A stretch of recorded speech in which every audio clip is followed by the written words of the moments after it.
when you think that it will never get.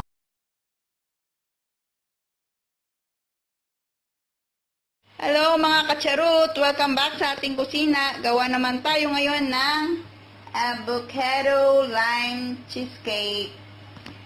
Ito ang kanyang mga ingredients. Ang ating heavy cream cheese, 1/4 condensed milk, avocado avocado flesh, ang ating pure gelatin mixture. Tapos, salt, lime juice, vanilla, at ang lime zest. Ito naman ang sa ating base, graham cracker, tsaka melted butter. And this is for our toppings later, alligator, lime, avocado, and green gelatin mixture. Isa na natin. Ilagay lang natin ang mga to sa blender. Gagamit tayo ng blender ngayon guys. Mabilisan. Ilagay na tayo. Lahat-lahat. Lagay na natin.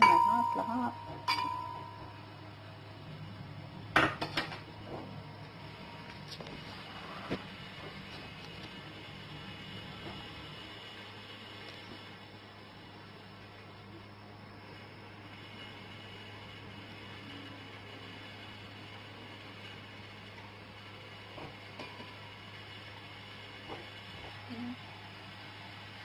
Gelatin, white gelatin, ating lime juice, lime zest,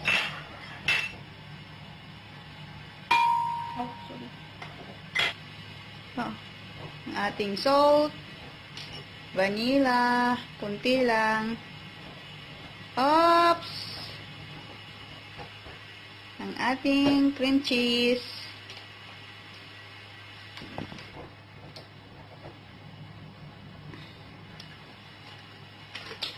so kita mo madali lang, lagay lang lahat guys. Tapos i-blender na natin. Yan guys, i-blend na natin, nandito na silang lahat. At habang i-blend to, pagkaluin na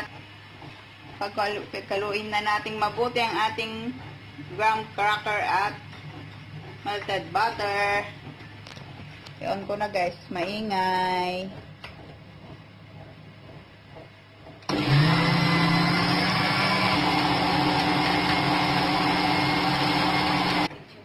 Lagay muna natin sa fridge ang ating base for 30 minutes.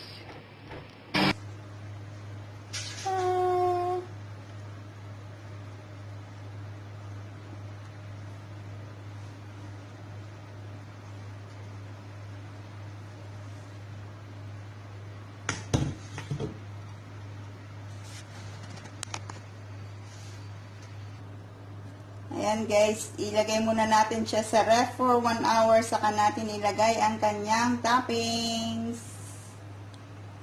See you there.